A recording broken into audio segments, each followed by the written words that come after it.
ছুটির দিনে মুখরোচক কিছু খেতে মন চাইলে এই নাস্তাটি বাড়িতে বানিয়ে নিতে পারেন খুব সহজে।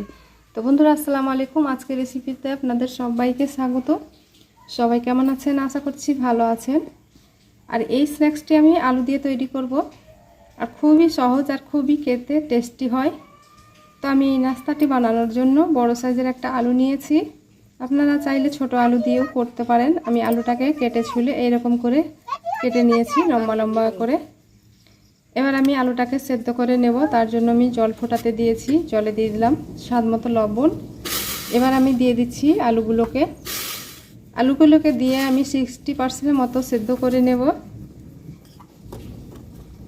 তো আমার আলুগুলো 60% মতো সেদ্ধ হয়েছে কিনা চেক করে নিচ্ছি। তো এভাবে চামচ করে দেখবেন যে ভেঙে যাচ্ছে না, তখনই বুঝতে হবে যে আলুটা 60% সেদ্ধ হয়ে গেছে। এবার আমি জল ঝরিয়ে রেখে দিয়েছি পুরো জলটা ঝরিয়ে নেওয়ার জন্য। এবার আমি একটা বলে ঢেলে নিচ্ছি, তারপরে ঠান্ডা করে নেব কিছুক্ষণ রেখে ঠান্ডা হয়ে গেছে। এবার আমি 2 চামচা দিয়ে দিচ্ছি কর্নফ্লাওয়ার, আর দিয়ে দিচ্ছি বিট লবণের জায়গায় আপনারা চাইলে সাদা লবণও দিতে পারেন। চিলি ফ্লেক্স দিয়ে দিচ্ছি 1 চামচা। এবার এইভাবে করে ঝাঁকিয়ে খুব ভালো করে কর্নফ্লাওয়ারটাকে আলুর গায়ে কোট করে নেব। হাত দিয়ে মাখাতে যাবেন না, নাহলে কিন্তু ভেঙে যাওয়ার সমস্যা আছে। এভাবে করে মাখিয়ে নিলে কিন্তু আলুটা গোটাও থাকবে, আর খুব ভালো করে কর্নফ্লাওয়ারগুলো আলুর গায়ে লেগে যাবে। তো আমি এদিকে আলু ভেজার জন্য আমি তেলটাকে আগে থেকেই গরম হতে দিয়েছিলাম। এক এক করে আমি আলুর পিসগুলো দিয়ে দিলাম।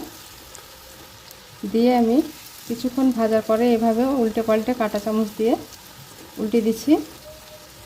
কাঁটা চামচ দিয়ে ফার্স্টে করতে যাবেন, নাহলে কিন্তু চামচ দিয়ে করতে গেলে ভেঙে যেতে পারে। তো এরকম লাল লাল করে আমি ভেজে নিয়েছি, তুলে নিচ্ছি। আবারও বাকিগুলো দিয়ে দিচ্ছি। তো আবারও আমি বাকিগুলো একইভাবে দিয়ে দিচ্ছি। বন্ধুরা, দেখতেই পাচ্ছেন। বাচ্চারা বয়না করলে এরকম স্ন্যাক্সগুলো আপনারা বাড়িতেই খুব সহজভাবে খুব অল্প সময়ে বানিয়ে দিতে পারেন। বাচ্চারা কিন্তু খুবই খুশি হবে।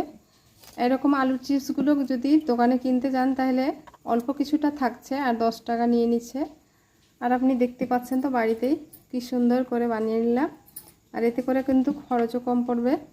তো আমি একটা ট্রেতে সার্ভ করে নিয়েছি, আর দেখতে পাচ্ছেন কতটা মুচমুচে হয়েছে।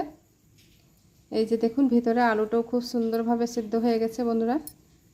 আর এরকম টমেটো সস দিয়ে খেতে তো দুর্দান্ত হয়। তো বন্ধুরা, আশা করছি ভিডিওটি ভালো লেগেছে।